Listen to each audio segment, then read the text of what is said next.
안녕하세요. 저는 20대 모든 순간을 함께했던 남자와 행복한 앞날을 꿈꾸며 결혼했다가 그것이 제 인생 말아먹는 길이란 걸 깨닫고 도망친 돌싱녀입니다. 앞으로 살아갈 날에 비하면 아무것도 아닌 그 10년이 뭐라고 그렇게 참고 살았는지. 지금 생각하면 한심하긴 하지만 그 순간에는 참다 보면 좋은 날이 꼭 찾아올 거라 믿어 의심치 않았었어요. 하지만 결과적으론 저는 이혼을 하게 되었고 이렇게 사연까지 쓰게 되었네요. 그러면 제가 이혼을 하게 된 사연 한번 들어보실래요? 저와 남편은 앞서 말씀드린 대로 10년 가까이 만난 장수 커플이었어요.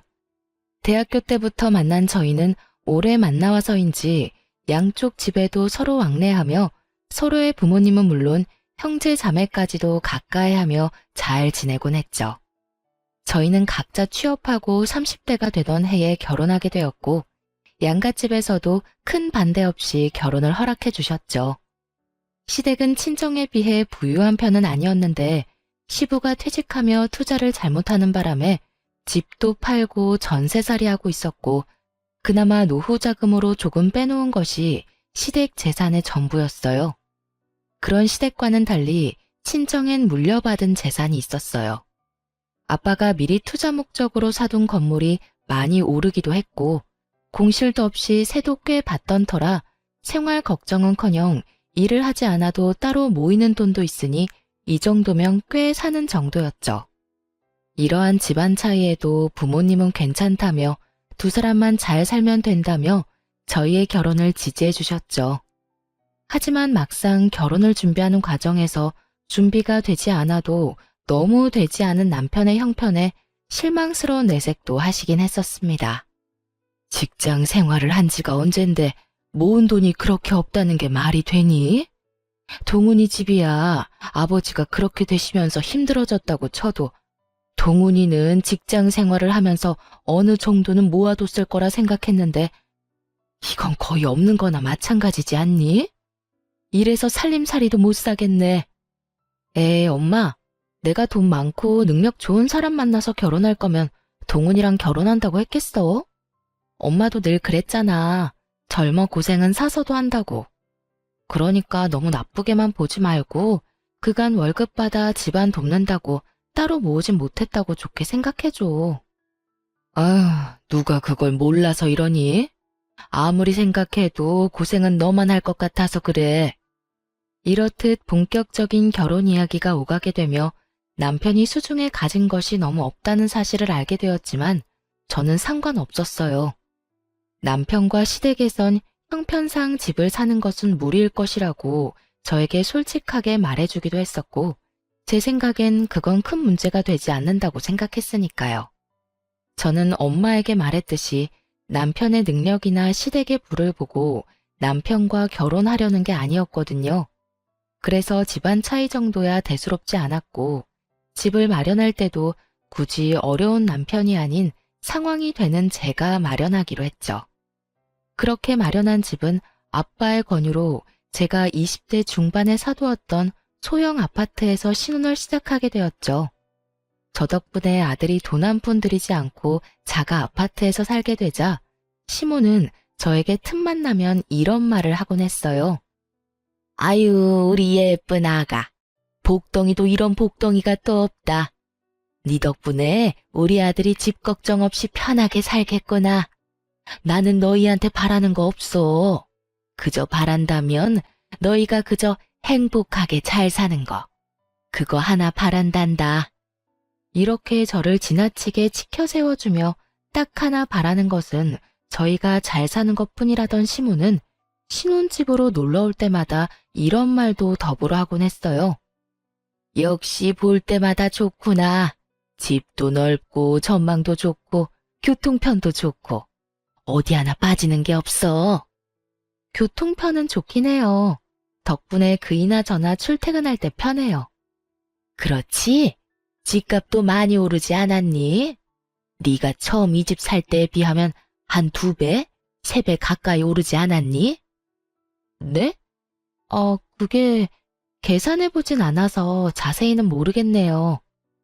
내가 계산해보니 2배는 훌쩍 넘은 것 같더라. 어쩌면 그 나이에 이런 집을 마련할 생각을 했는지 다시 생각해도 넌 복덩이야. 저조차도 알아보지도 계산해보지도 않은 집값을 시모는 시시때때로 계산하고 있는 듯 했고 그런 시모의 모습이 이상하다 싶긴 했지만 그냥 그런 사람인가 보다 하고 별 대수롭지 않게 생각했어요. 그러던 어느 날부터인가 집에 음식이라든지 장봐둔 재료들이 없어지는 걸 느끼게 되었어요. 자잘하게는 친정에서 받아온 밑반찬부터 시작해 과일, 고기, 얼려둔 생선까지 감쪽같이 없어지는 것이 아니겠어요? 남편이 먹었다기엔 늘 집을 함께 나서고 저녁을 함께 먹기에 그럴 시간이 없었고 도둑이 들었다고 생각하기엔 음식 위주로 사라지니 참 이상했죠. 그렇다고 제가 착각을 하고 있나 생각하기엔 바로 전날 사다 놓은 소고기부터 돼지고기까지 싹 없어지니 누군가 확실히 훔쳐갔다고 의심할 수밖에 없는 상황이었죠. 전 관리사무소를 찾아가 상황을 설명한 후 엘리베이터 CCTV를 돌려보게 되었고 도둑의 정체를 알게 된 저는 경악을 금치 못했습니다. 그간 집안의 냉장고를 털어간 범인은 다름 아닌 시모였더라고요. 시모는 우리가 출근한 사이 아무도 없는 집으로 당당하게 들어가 음식들을 퍼나르고 있더군요. 두 눈으로 보고도 믿어지지 않는 상황들을 보며 저는 입을 다물지 못했죠. 저는 알려준 적 없는 비밀번호를 당당하게 누르고 들어간 것을 보니 이런 상황이 일어나게 된 원인은 온전히 남편에게 있었죠. 저는 지체하지 않고 남편에게 전화를 걸었어요. 당신 어머니한테 우리 집 비밀번호 알려드렸어? 저번에 엄마가 반찬 가져다 준다고 좀 알려달라고 하길래 알려줬는데? 왜? 반찬을 가져다 주기는 개뿔. 되려 집안 살림을 거덜내는 것을 전혀 모르는 남편은 명문을 모른다는 듯 이유를 묻더군요.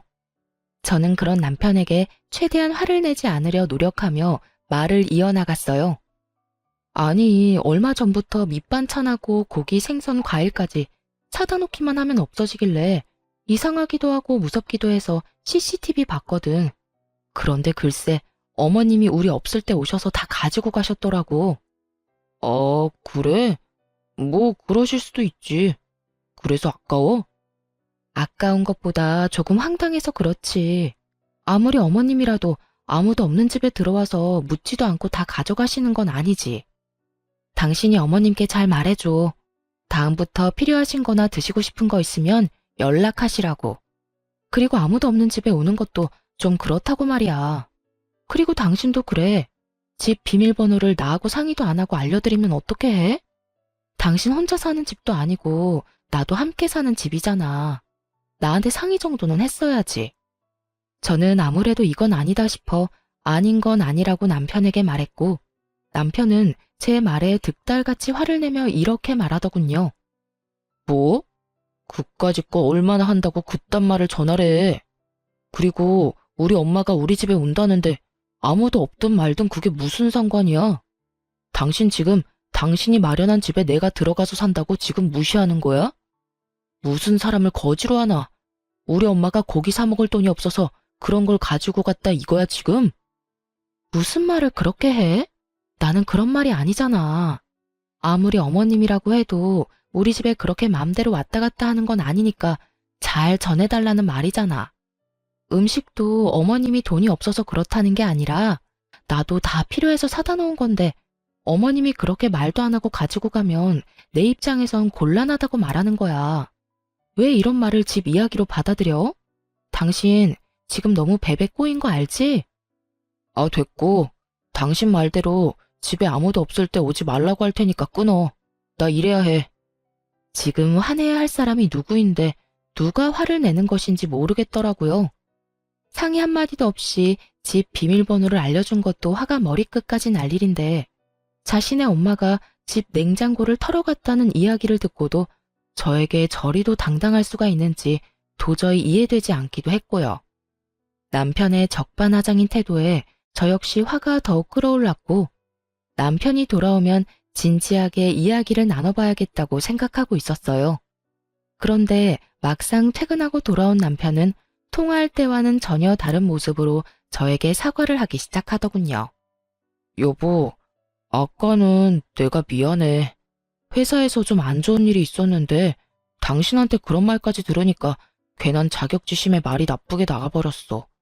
우리 엄마가 잘못한 일이 분명한데 내가 미안해. 그리고 비밀번호도 당신한테 아무 말도 하지 않고 알려줘서 미안. 나는 그냥 엄마가 반찬 만들어서 냉장에 넣어두고 간다고 하니까 대수롭지 않게 생각하고 그냥 알려줬던 거지 다른 뜻은 없었어. 저렇게 저자세로 나오니 잔뜩 화가 났던 마음이 조금 풀리더군요. 무엇보다 회사에 있는 사람한테 전화로 그런 이야기를 했다는 것이 마음에 걸리기도 했고요. 여보, 당신 마음 잘 알겠어. 나도 당신 회사에 있는 시간에 집안일로 전화해서 미안해. 앞으론 이런 일로 얼굴 붉히는 일 없도록 신경 써줘. 나도 다른 건 몰라도 회사에 있을 땐 이런 일로 전화하진 않을 테니까. 알겠어. 엄마한테 앞으로 집에 마음대로 오는 건 자제해달라고 좋게 이야기할게. 당신 곤란하지 않도록 잘 이야기할 테니까 이제 걱정하지 마. 이 사건 이후 남편이 말을 잘하긴 했는지 시모가 아무도 없는 집에 오는 일은 없었어요. 그런데 주말처럼 우리가 쉬고 있을 때 집으로 오는 날이 잦아졌고 그럴 때마다 음식을 대신해 아예 다른 걸 사달라고 부탁하더군요. 어느 날은 누가 봐도 티나게 억지 장기침을 하더니 공기청정기가 없어 그렇다며 하루 종일 기침을 해대는 바람에 공기청정기를 사드렸고 어느 날은 우리 집 TV가 크고 좋다고 하며 하루 종일 TV 타령을 하는 바람에 남편이 결국 TV를 바꿔준다고 하고 나서야 집으로 돌아가더군요. 무슨 5살짜리 애도 아니고 갖고 싶다고 떼쓰는 모양새와 다름이 없었고 올 때마다 한두 푼짜리도 아닌 가전제품들을 뜯어내니 시모의 방문이 무서울 지경이더군요. 그렇다고 해서 딱 잘라 안 된다고 하기에도 좀 그런 상황이었고요. 하지만 어느 날은 또 집으로 놀러와 세탁실에 있는 세탁기와 건조기를 만지며 참 좋다고 하는데 정말 이건 아니다 싶더군요. 저희 부부가 무슨 억대 연봉을 받는 사람들도 아니고 이때껏 마련해드린 것들도 할부가 갚아나가느라 힘든 지경인데 세탁기와 건조기가 말이나 되는 상황이냐고요. 시모는 저의 예상대로 온종일 세탁기와 건조기 타령을 해댔고 남편은 당장이라도 사줄 요량으로 시모의 말에 맞장구를 치고 있더군요. 저는 그 두 사람을 막아야만 했고 결심이 선 저는 두 사람 앞에 앉아 이렇게 말했습니다. 세탁기, 건조기 있으면 좋지. 여보, 들어보니 어머님이 갖고 싶어 하는 것 같은데 장만해 드려. 정말? 정말 사드려도 돼? 어머 아가, 정말 나 사도 되겠니? 그럼요. 사는 김에 우리 친정 것도 같이 결제하고. 우리 엄마도 세탁기하고 건조기 갖고 싶다고 했는데 이왕 사는 거 양쪽 집 똑같이 사드려야 하지 않겠어? 사는 김에 TV랑 공기청정기도 같이 사드리자. 저번에 어머님 댁에 사드렸으니까 우리 집에서 다 사줘. 알겠지? 제 말에 화색이 돌던 두 사람의 얼굴은 순식간에 사색이 되었고 저는 그런 두 사람의 반응에도 아랑곳하지 않고 남편의 휴대전화를 빼서 친정에 보냈으면 하는 공기청정기와 TV, 세탁기와 건조기까지 장바구니에 넣어두고 이렇게 말했어요. 장바구니에 다 넣어뒀으니까 어머님이 사고 싶다는 거랑 같이 결제하면 돼. 할부는 부담되지 않는 선에서 알아서 하고. 제가 이렇게까지 하자 시모는 황급히 말을 바꾸며 생각해보니 쓰던 세탁기도 멀쩡하고 건조기보다는 자연 건조가 좋겠다며 꼭 사주지 않아도 된다고 손사래를 치더군요. 남편 역시 얼버무리며 시모에게 집에 데려다 줄 테니 가자며 시모의 손을 잡고 황급히 나갔고요. 모든 게 저의 예상대로 되긴 했지만 막상 남편과 시모의 꽁무니 빼는 모습을 보니 씁쓸한 기분이 드는 건 어쩔 수 없더라고요. 그 후론 시모는 다신 그런 요구를 하지 않았고 주말마다 찾아오지도 않더군요. 상황이 그렇게 되면 속이 시원하다거나 좋아야 할 텐데 저는 왜인지 점점 불안해지기 시작하더라고요. 왜 꼭 애들이 조용하면 사고치잖아요. 딱 그런 기분이 들며 좋은 게 아닌 날을 보내고 있었어요. 그렇게 몇 개월 명절이 다가왔고 오랜만에 시댁에 방문하니 정말 기가 막힌 상황들이 저를 기다리고 있더군요. 시댁에는 제가 보지 못한 소파, 식탁들이 자리하고 있었고 아차 싶은 마음에 세탁실에 가보니 아니나 다를까 시모가 갖고 싶어하던 건조기와 세탁기가 떡하니 자리 잡고 있더군요. 남편을 추궁해 볼 필요도 없이 남편이 저 몰래 시댁 살림을 사주고 있다는 것을 알아차렸고 그간 남편이 왜 입만 뗐다 하면 돈이 없다는 말을 해댔는지 알 것 같더군요. 마음 같아서야 그 자리에서 남편을 쥐잡듯 잡아버리고 싶었지만 친인척이 다 모인 자리에서 차마 큰 소리를 내지 못하고 꾸역꾸역 얼마나 참았는지 모릅니다. 극한의 인내로 참아내는 그 순간에도 도저히 제 상식으론 이해가 되지 않더군요. 저희 친정은 제가 용돈을 드린다고 해도 저희 월급이라고 해봤자 뻔한데 본인들은 신경 쓰지 말고 저희 두 사람이나 잘 살라고 하는 판국인데요. 아무리 시댁이 힘들다고 하더라도 매번 한두 푼짜리도 아니고 저렇게 비싼 가전가구를 양심도 없이 사달라고 하는지 정말 이해가 되질 않았어요. 그것뿐이겠어요? 사달라는 사람이나 그렇다고 사주는 사람이나 이해되지 않는 것은 매한가지였어요. 저의 입은 굳게 닫혀 있었지만 급격하게 굳어지는 표정은 숨길 수 없었죠. 남편 역시 이런 제 심정을 알아챘는지 눈알이 빠지게 제 눈치만을 살피고 있더군요. 그렇게 화를 참아내는 사이 친정으로 가는 날이 되고 어른들에게 인사를 드리고 현관문을 나서는 순간 저는 듣고야 말았습니다. 아들, 이번 달에 준 용돈 벌써 다 써버렸어. 명절도 있고 해서 돈 나갈 때가 많지 뭐야. 그래서 말인데 용돈 좀 더 붙여주면 안 될까? 이건 또 무슨 말인가 싶더군요. 용돈이라니. 저는 전혀 몰랐던 사실이었거든요. 눈을 반짝이며 돈을 요구하는 시모의 모습에 남편은 당황한 표정으로 나중에 이야기하자곤 하곤 황급히 저를 끌고 시댁을 벗어나더군요.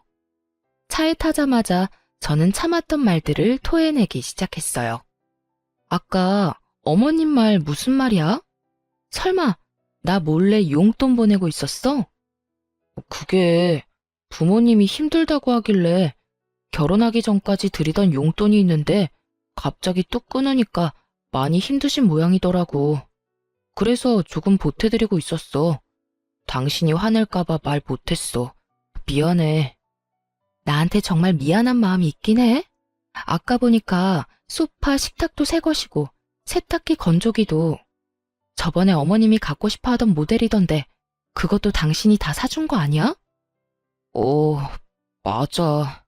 너무 갖고 싶어 하니까 모른 척하기도 그랬어. 그걸 말이라고 해? 우린 돈 안 모아? 우리가 무슨 억대 연봉 받는 사람들도 아니고 그렇게 버는 족족 시댁에 다 갖다 바치면 우리는 언제 모아서 언제 애를 낳아? 당신이 번 돈으로 당신 집 돕는 것까지 잘못됐다는 게 아니잖아. 적당히 해야지 적당히. 가전, 가구 다 카드로 샀을 거고 그 할부 갚아나가면서 용돈까지 주면 당신 월급에서 남는 게 있긴 해? 이래서 돈 관리는 따로 하자고 그랬어? 저는 참았던 울분을 쏟아냈고 남편은 입 꼭 다물고 반성을 해도 모자란 판국에 저에게 더욱 화를 내기 시작하더군요. 아니, 넌 우리 집이 불쌍하지도 않냐? 너네 집은 잘 살아서 좋은 집에서 좋은 가구에 떵떵거리면서 살지만 우리 집은 그렇지도 않잖아. 그래서 그런 우리 부모님은 좋은 거 좀 쓰면서 편히 살라고 사줬어. 용돈도 그래. 내 동생이 능력이 되는 것도 아니고 우리 집은 그래도 능력이 되잖아. 능력되는 자식이 부모 좀 도와주겠다는데 그게 그렇게나 잘못한 일이야? 말이야 바른 말이지. 남편이 무슨 능력이 되는 자식인가요? 집도 제 명의, 적금도 저 혼자 드는 적금만 있는데요. 남편의 꼬라지를 보아하니 아마 가전 가구도 신용카드로 결제한 게 틀림없었죠.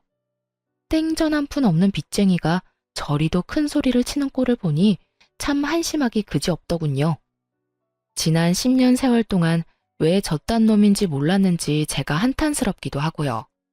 그렇게 한참 친정으로 가는 내내 저흰 차 안에서 크게 싸웠고 친정 앞에 도착하자 남편은 저만 내려둔 채 혼자 차를 몰고 가버리더군요. 연애할 때부터 화가 나면 혼자 화를 가라앉히는 것이 남편의 루틴이긴 했지만 명절에, 그것도 결혼하고 처음 맞이한 명절에 저딴 식으로 행동하니 어이가 없더라고요. 이미 가버린 사람 끌고 올 수도 없는 노릇이고 어쩔 수 없이 혼자 친정집에 들어갔어요. 남편은 그래도 신경이 쓰이긴 했는지 부모님께 전화를 걸어 회사 일이 너무 바빠 저를 집 앞에 내려다주고 바로 회사로 왔다며 죄송하다는 말을 해놓긴 했더라고요. 그나마 친정 부모님께는 큰 걱정 끼치지 않고 명절을 마무리할 수 있었죠. 그때쯤 되자 저의 마음은 이미 제 생각보다 많이 상해버린 후였고 매번 시댁 일 때문에 큰 소리가 나는 것도 점점 지쳐가더군요. 그 후 남편과 화해 비슷한 걸 시도하긴 했지만 명확히 해결된 것은 없었고 그저 표면적으로 화해를 했을 뿐 저희는 꼭 필요한 말만 주고받는 대면대면한 사이가 되어가고 있었습니다.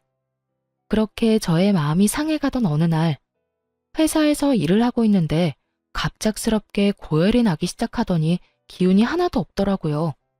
그래서 급하게 오후 반차를 쓰고 병원에 들렀다가 오후 2시에 집에 도착했어요. 그런데 현관에 남편 신발이 떡하니 보이는 거 아니겠어요? 설마 했는데 집에서 컴퓨터를 하고 있는 남편과 마주치게 되었죠. 분명 아침에 저와 함께 출근을 했던 남편인데 집에 있으니 무슨 일인가 싶더군요. 처음엔 저처럼 몸이 좋지 않은가 싶기도 했지만 저를 발견하고 화들짝 놀라는 남편의 모습에 수상함을 느끼고 남편을 추궁하기 시작했죠. 당신 왜 집에 있어? 회사는? 그게 어떻게 된 일이냐면, 그게 말이지 여보. 말 흐리지 말고 똑바로 말해. 회사에 있을 시간에 왜 집에서 이러고 있냐고.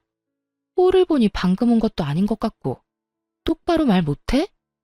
저의 추궁에 남편은 한참을 망설이더니 충격적인 사실을 털어놓기 시작했어요. 그게 사실은 회사 그만둔 지 며칠 됐어. 아니, 강 과장 그 자식이 하루가 멀다고 날 못 살게 굴잖아. 그래서 좀 들이박았더니 그 뒤로는 날 더 심하게 들들 볶아서 도저히 못 참겠더라고. 그래서 그냥 그만둬 버렸어. 뭐? 고작 그런 일로 회사를 그만둬? 당신이 무슨 애도 아니고 직장 상사가 싫은 소리 좀 했다고 회사를 관두면 어떻게 해? 아니, 애초에 퇴사하기 전에 나하고 상의 정도는 했어야지. 당신 나하고 결혼한 거 잊었어? 당신이 우리 집 가장인 거 잊었냐고. 나도 당신한테 말하고 싶었지. 그런데 당신도 알다시피 요즘 우리 좀 그랬잖아. 그래서 입이 안 떨어지더라고. 이것까지만 해도 머리끝까지 화가 나는데 남편은 눈치도 없이 제 화를 폭발시키고야 마는 말을 짓거리기 시작했어요. 이왕 다 온 김에 당신이 우리 집에 용돈 좀 주면 안 될까? 당신도 다 알잖아. 내가 우리 집에 용돈 주고 있던 거. 아직 회사 그만둔 거 말 못해서 용돈은 줘야 할 것 같은데 당신이 좀 주라. 나 요즘 재취업 준비하고 있으니까 금방 취업할 수 있을 거야. 그러니까 길어도 2달 정도만 당신이 좀 부담해줘. 너 진짜 제정신이야? 용돈 같은 소리 안 해 진짜. 지금 우리 생활이 다 무너지게 생겼는데 당신은 이 와중에 당신 집 용돈 걱정이나 하고 있어? 이게 무슨 말도 안 되는 소리야 도대체. 쓸데없는 소리 하지 말고 당신 집에 당장 용돈 못 준다고 해. 회사도 그만뒀다고 이실직고 하고. 그래야 당신 집에서 당신한테 뭐 사달라는 말 따윈 안 할 거 아니야. 저는 결국 폭발하고야 말았고 남편은 그렇게까지 화를 내는 저를 처음 봤었기에 고개를 푹 숙이고 작은 목소리로 이렇게 말하더군요. 알겠어. 당신 뜻대로 할게. 그런데 우리 집에 말하는 건 조금만 기다려줘. 정말 입이 안 떨어져서 그래. 조만간 꼭 말할게. 꼭 말해. 알겠어? 그리고 퇴직금 받았지? 그거 다 내놔. 당신한테 뒀다간 그거마저도 어디에 어떻게 쓸지 믿을 수가 없으니까. 알겠어. 정말 이때쯤엔 이혼하고 싶은 마음이야 굴뚝이었지만 그간 함께한 세월이 먼지. 남편이 힘든 시기에 이 사람을 버린다는 것이 생각처럼 쉽지 않았고, 무엇보다 그때까진 남편을 사랑하는 마음이 남아 이런 힘든 시기도 다 지나겠지 하며 애써 이혼에 대한 마음을 억눌렀죠. 그나마 다행인 것은 남편은 퇴직금의 일부로 카드값을 다 갚은 뒤였고, 남은 퇴직금으로 한동안은 생활이 가능했던 터라 남편이 자신이 뱉은 대로 빨리 취업만 한다면 큰 어려움이 없는 상황이었죠. 물론 남편도 많이 반성한 것 같고 앞으론 상황이 점점 나아질 거라 믿었고요. 하지만 이런 저의 예상은 심으로 인해 산산조각이 나고 말았습니다. 남편의 용돈이 끊어지자 시모는 저에게 득달같이 연락을 하더군요. 아가, 혹시 바쁘니? 조금 바쁘긴 한데 잠시 통화할 시간은 돼요. 왜 그러세요? 무슨 일 있으세요? 그게 아범이 주던 용돈이 끊겨서 말이다. 들어보니 네가 돈 관리하기 시작했다고 하던데 우리한테 주던 용돈 좀 입금해다오. 어머님, 저희도 요즘 생활 힘들어요. 그래서 드리는 말씀인데 한동안은 용돈 못 드려요. 뭐? 용돈을 못 줘? 너희가 한 달에 버는 돈이 얼만데 그까짓 돈 몇 푼이나 된다고 그걸 못 준다고 쪼잔하게구니? 그러지 말고 좀 붙여주렴. 말이야 바른 말이라고. 그게 다 네 돈이니? 내 아들 돈이지 않니? 시모 말을 들어보니 남편은 아직 시모에게 퇴직 사실을 알리지 않은 듯 했어요. 당장이라도 남편이 백수라는 걸 알려버릴까 싶기도 했지만 남편의 부탁도 있고 해서 그저 안 된다고 딱 잘라 말하곤 전화를 끊어버렸습니다.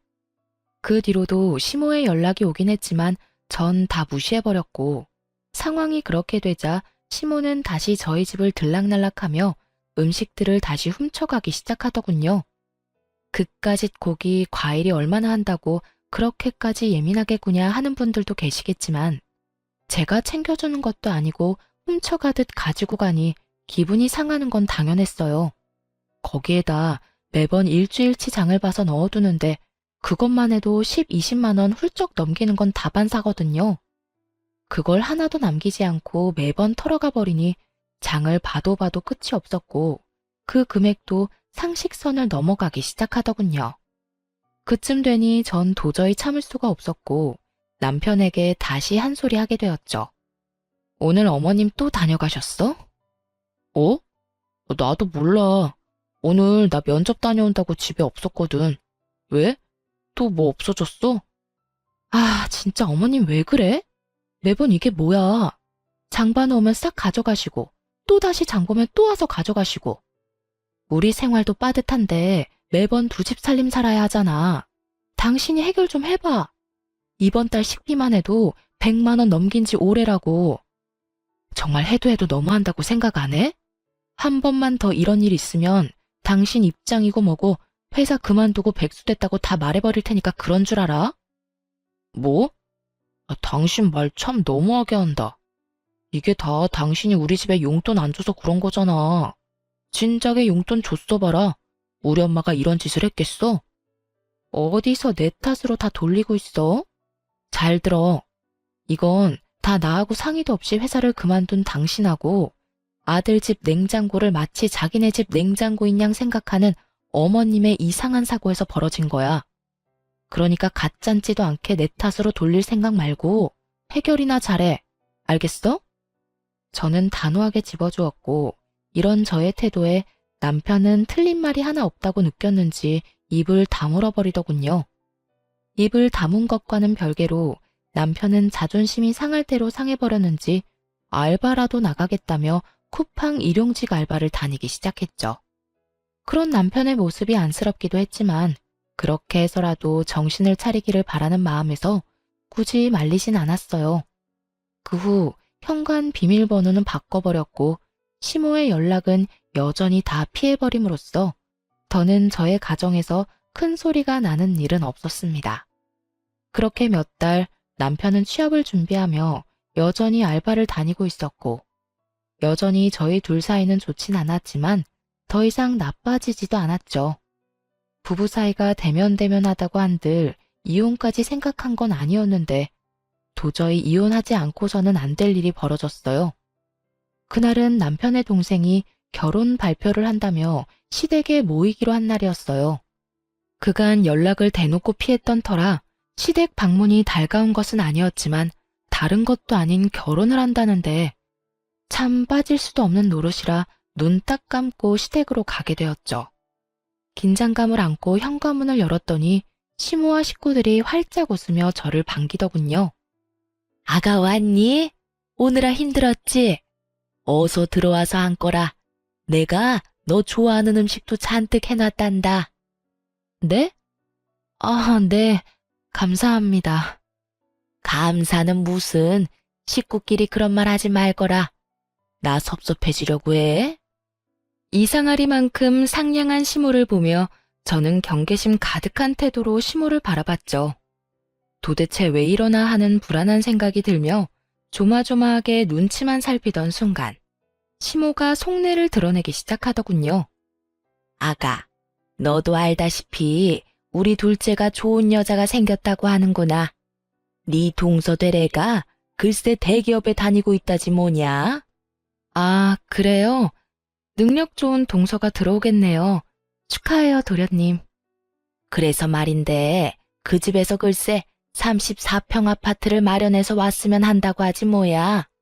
너도 알다시피 우리가 그런 돈이 어디 있니?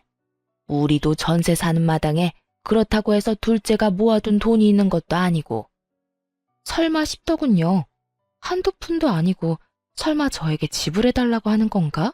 하는 생각 말이에요.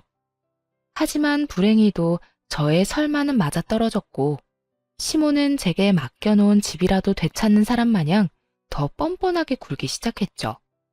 34평이요? 요즘 뒷값 만만치 않아서 한두 푼도 아닌데 어떻게 해요? 그러니까 말이다. 그래서 내가 생각해 봤는데 너희 지금 사는 아파트 팔고 둘째네 집 좀 마련해주면 안 되겠니? 그 집 팔면 지금같이 역세권은 아니더라도 서울 근교 아파트 두 채는 마련할 수 있다고 하더구나. 네? 그게 무슨 말도 안 되는 말이세요? 말이 안 되긴 뭐가 말이 안 된다고 그러는 거니? 잘 생각해봐라. 지금 네가 우리 둘째 안 도와줘서 대기업 다니는 여자랑 헤어지게 되면 한평생 우리 식구가 어쩔 수 없이 널 원망할 수밖에 없을 텐데. 너도 그 원망 평생을 듣고 살 바엔 그깟 아파트 팔아서 집 마련해주는 게 더 좋지 않겠어? 그리고 그냥 달라는 말도 아니다. 명색의 대기업 다니는 앤데 연봉이 오죽 높겠어? 우리 둘째가 어련히 다 갚을 거야. 그러니까 좋은 일 한다고 생각하고 좀 도와주렴. 내 말 알아들었지? 이 무슨 개떡 같은 말인지 모르겠더라고요. 만약 결혼을 못하게 된다면 그건 애초에 장가갈 돈 마련도 못한 도련님 탓이지. 그게 왜 제 탓이며 왜 한평생 제가 그 원망을 들어야 하나요? 그리고 누가 그 원망을 가만히 듣고 산다는 것인지 참 어이가 없더군요. 무조건 제가 다 해줄 거라 믿어 의심치 않는 시모를 보며 이렇게 말했어요. 어머님, 저는 그렇게 하기 싫어요. 34평 아파트 마련 못해서 결혼을 못하게 되면 그건 돈 한 푼 모으지 않은 도련님 탓이지 그게 왜 제 탓인가요? 그리고 어머님이 저한테 아파트 맡겨놓으셨어요? 왜 제 아파트 가지고 어머님이 팔아라 말아라 명령이신지 저는 도무지 알 수가 없네요. 뭐? 너 참말 섭섭하게 한다. 우리 가족이지 않니? 가족끼리 다 나누고 사는 거지 그렇게 선 그어가며 살면 못 쓴다. 어머님, 저는 저희 친정 식구들끼리도 다 나누고 살진 않아서요. 지금 사는 집 처음 분양받았을 때 아빠가 주신 돈도 저 한 푼도 빼지 않고 다 갚았고요. 그 뒤로 저희 부모님은 저 힘들까봐 제가 주는 용돈은 받지도 않으세요. 그런데 제가 왜 친정에도 주지 않는 도움을 시댁에 줘야 하는지 모르겠네요. 그래서 정말 못 도와준다 이 말이니? 네, 저는 절대로 못 도와드려요. 시댁에서 저에게 집을 맡겨둔 것도 아니고 부탁하는 주제에 당당한 것도 황당한데 제가 도와줄 것이 당연하다는 듯 몰고 가는 시모의 태도에 저는 더욱 화가 나더군요. 거기에다 더욱 화가 나는 것은 남편의 태도였어요. 시종일관 말도 안 되는 소리를 짓거려대는 시모의 말엔 가만히 있던 남편놈은 제가 단호하게 안 된다고 하자 득달같이 화를 내며 달려드는 것이 아니겠어요? 당신 정말 너무한다. 그까지 집 좀 팔면 되는 거지. 그게 뭐가 힘들다고 엄마가 저렇게까지 말하는데 딱 잘라서 안 된다고 해? 그까지 집? 당신이 그까짓이라고 말할 상황이 된다고 생각해? 제발 말하기 전에 당신 상황이나 되돌아봐. 도와줄 능력이 안 될 것 같으면 함부로 나서지도 말고. 알겠어? 뭐? 나서지도 말라고? 당신 진짜 말이 너무 심한 거 아니야? 내가 그래도 당신 남편인데 그딴 식으로 말할 거야? 심한 건 당신 집이겠지. 다른 것도 아니고 내 집을 팔아라 말아라 하는데 이건 심하다고 생각 안 해? 그리고 당신이 내 남편이 맞긴 해. 어떻게 남편이란 사람이 이런 상황에서 내 편을 들기는커녕 두 팔이 모자라게 당신 집만 감싸고 돌 수가 있어. 누가 봐도 말도 안 되는 요구를 하는 이 상황에서.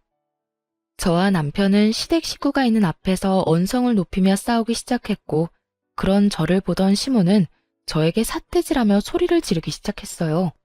이런 너같이 버릇없는 년은 생전 처음 본다. 여기가 어디라고 감히 내 아들한테 그딴 식으로 말하는 것도 모자라 고함을 질러대? 니까짓 게 뭐라고 내 아들한테 그딴 식으로 구냐 이 말이다. 년이라니요. 제가 뭘 잘못했다고 욕까지 들어먹어야 하나요? 욕먹을 하니까 욕먹는 거겠지. 내가 미쳤다고 멀쩡한 사람한테 욕이나 하겠어? 하여튼 다 됐고 나는 너같이 막대 먹은 며느리는 필요 없으니 당장 내 아들하고 헤어져.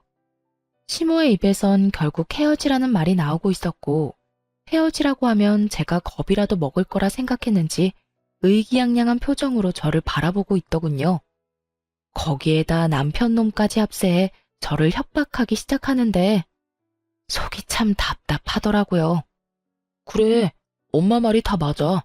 나도 당신같이 가족 도울 줄 모르고 자기 입속밖에 모르는 이기적인 여자랑은 더는 못 살겠으니까 이혼하자.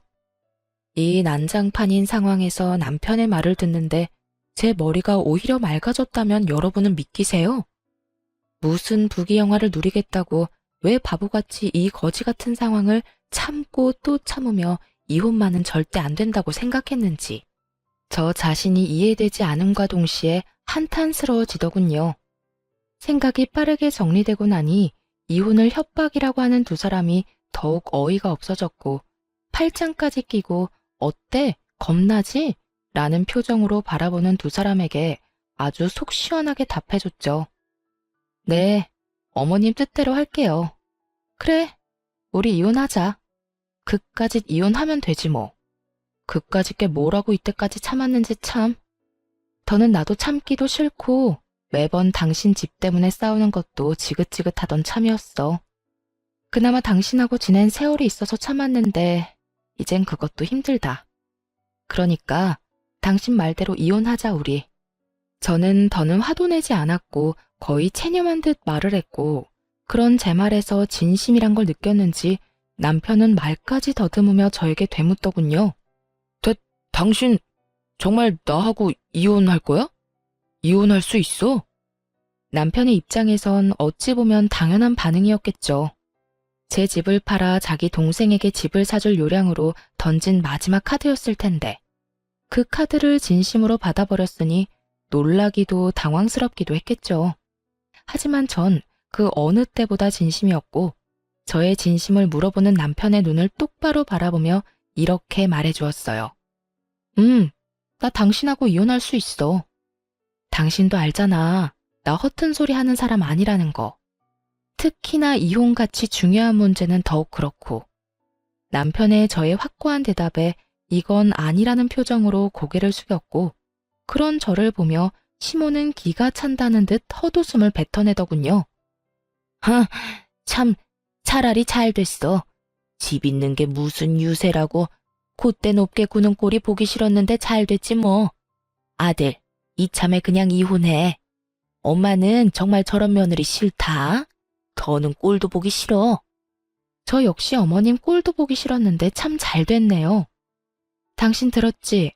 어머님 소원이라는데 질질 끌지 말고 깔끔하게 이혼해줘. 괜히 소송 같은 거 해서 그렇지 않아도 없는 살림에 괜한 돈 쓰지 말고 말이야. 이거 봐라. 내가 이러니까 네가 싫다는 거야. 아들, 당장 이혼해. 당장 이혼하고 네 동생 집값은 네가 대출받아서 좀 보태주렴. 신용대출이라서 많이는 안 되겠지만 일부라도 네가 보태주면 네 동생 부담도 덜 되고 좋지 않겠니? 일단 그렇게라도 집부터 마련해서 결혼부터 시키고 다른 문제는 그 다음에 생각하자꾸나.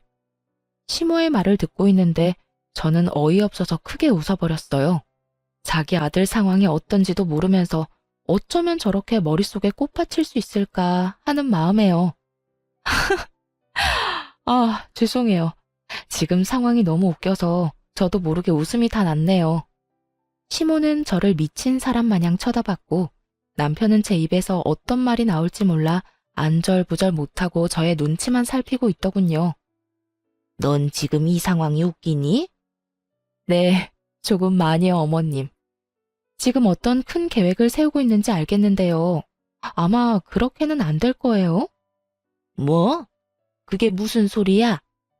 어머님 그 잘나신 아들이요. 회사 과장이 싫은 소리 좀 했다고 회사 때려치우고 백수된 지 오래됐어요. 아, 일용직 알바라도 나가고 있으니 백수는 아닌가? 뭐라고? 너 그게 사실이야? 시모는 인상을 잔뜩 구기며 남편에게 물었고 남편은 한숨을 크게 내쉬며 모든 사실을 털어놓았어요. 어쩌다 보니 그렇게 됐어. 그러면 우리 둘째 집은? 결혼은? 넌 왜 진작 엄마한테 아무 말도 안 한 거야? 아니, 그리고 회사까지 그만둔 마당에 넌 뭘 믿고 이혼을 하자고 말한 거야? 그거야. 엄마가 먼저 헤어지라고 하니까 나도 홧김에 그런 거지. 그리고 누가 진짜 이혼하자고 할 줄 알았나? 그야말로 오합지졸이 따로 없더군요. 한심해서 저를 몰아세울 때는 언제고 이젠 서로 잘못했다고 따지고 드는 꼴이라니. 정말 볼만하더라고요. 그렇게 한참을 옥신각신하던 두 사람은 아무리 생각해도 제가 가진 집밖에 답이 없다 싶었는지 제 눈치를 급하게 살피기 시작했고 구질구질하게 매달리기 전에 전 최후의 한 방을 날려버렸습니다. 이제 와서 제 눈치 살펴도 소용없고요. 저 사람이 일용직으로 일하는 회사가 그래도 큰 회사니까 대출이라도 알아보세요. 일용직이라 원하시는 만큼 금액이 나올지는 모르겠지만요. 그럼 저는 가볼게요. 저는 그렇게 자리에서 일어났고 남편은 제 바지가랑이를 붙잡고 매달리기 시작하더군요. 여보, 이렇게 가면 어떻게 해?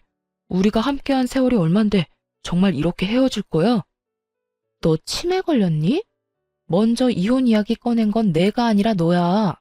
난 네가 하자고 하니까 알겠다고 했을 뿐이고. 그거야, 당신도 잘 알잖아. 정말 당신하고 이혼하려고 그런 게 아니라 그냥 당신 겁이나 주려고 그랬던 거. 의도가 어찌됐든 간에 당신이 먼저 이혼하자고 했고 나 역시 그 의견에 동의했어. 이게 지금 우리 상황이고 당신이 뭐라고 나를 붙잡던 그 상황은 변하지 않을 거야. 그러니까 그런 줄 알고 이혼이나 준비해. 저는 끝까지 매달리는 남편을 매몰차게 뿌리치고 집으로 돌아와 버렸고 집으로 돌아오자마자 남편의 짐을 킥으로 시댁에 보내버렸어요. 짐을 싸는 순간 지난 10년의 세월이 떠올라 얼마나 울었는지 모릅니다. 결혼 생활이 거지 같았기에 그렇지 연애하는 내내 참 행복했거든요. 그 행복하던 모든 순간도 결국 이혼이란 이름 아래 다신 떠올리기도 싫은 기억이 되어버렸지만요. 어찌되었든 전 마음을 다잡고 이혼을 진행했고 남편은 소송할 돈도 없는지 순순히 이혼 절차를 밟아주더군요. 이혼을 하며 위자료는 많이 받진 못했지만 그때라도 그 구렁텅이에서 빠져나왔다는 것을 위안 삼기로 했습니다. 저의 이혼으로 인해 당연히 그 잘난 시동생의 결혼은 없던 일이 되었고 쿠팡 알바 벌이만 믿고 전 시댁에 저 몰래 또다시 용돈을 퍼줬던 전 남편은 땡전 한 푼이 없어 대출까지 받아 위자료를 주게 되었어요. 그 덕에 오갈 데도 없는 빚쟁이 신세가 되어 전 시댁으로 돌아가게 되었고요. 이혼이 확정되던 날 전 시모가 다 죽어가는 목소리로 전화가 왔더군요. 무슨 일이세요? 더는 통화할 일 없는 것 같은데요. 아가, 그러지 말고 다시 한번 생각해보면 안 되겠니? 이제 와서 생각해보니 내가 도대체 무슨 짓을 했는가 싶더구나. 너 같은 복덩이한테 내가 감사한 줄도 모르고 그간 너무 심했다 싶어. 왜요? 백수의 빚쟁이까지 된 아들 데리고 살려니까 앞날이 캄캄하세요? 그래서 이제 와서 저한테 이렇게 용서를 구하시는 거예요? 꼭 그래서 그런 게 아니라 너희 둘 서로 많이 사랑했지 않니? 괜히 내가 너희 사이를 갈라놓은 것 같아서 마음이 편치 않아서 그래. 그러니까 다시 한 번만 생각해보면 안 되겠니? 내가 이렇게 용서를 구하마. 전 시모는 떨리는 목소리로 잘못을 뉘우쳤다며 제발 한 번만 용서해달라고 굽신거렸어요. 더는 대꾸할 가치도 없다고 느낀 저는 그대로 전화를 끊어버렸고요. 끊어버린 후에 바로 차단까지 해버렸어요. 그 후론 연락이 닿는 일은 없었고 전 남편도 저를 찾아오거나 하진 않더군요. 그렇게 질기고도 구질구질한 인연이 끝난 후 저는 누구보다 잘 지내고 있습니다. 전 시모의 말대로 아파트값이 많이 오른 저의 첫 집은 시세에 맞게 잘 처분해 큰 이익을 남겼고 집을 판 돈으로 회사에선 좀 멀긴 하지만 오랜 저의 로망이었던 주택을 매매했네요. 요즘 혼자 사는 재미를 제대로 느끼고 있어요. 주말이 되면 마당 정원 꾸미는 맛에 푹 빠져 시간 가는 줄 모르고 살고 있거든요. 노동을 하면 잡생각이 들지 않은 점이 좋기도 하고 다 하고 나면 몸도 마음도 뿌듯할 만큼 멋지게 변해 있는 정원에 보는 재미도 있고요. 더없이 좋은 취미 생활이라고 생각이 드네요. 저에게 잘 맞기도 하고요. 전 남편과 함께 했던 세월이 길었던 만큼 정신적 스트레스가 아예 없었던 건 아니었어요. 당할 만큼 당했고 질릴 만큼 질렸기에 힘들지 않을 거라 생각했는데 현실은 그렇지 않더라고요. 때때로 좋았던 기억이 떠오르기도 하고 벅차게 행복했던 기억이 떠오르기도 하고요. 그렇다고 해서 후회는 하지 않으니 좋았던 건 좋았던 대로 두면 언젠가는 무뎌질 거라 생각하고 있어요. 그리고 생활이 안정되고 혼자 된 생활에 적응하고 나니 진작 이혼할 것을 왜 꾸역꾸역 참고 살았나 싶은 생각이 들기도 하고요. 이 정도면 꽤 만족스러운 이혼 후기 아닐까요? 이로써 저의 긴 사연은 끝이 났습니다. 제 사연 들어주신 모든 분들 감사합니다.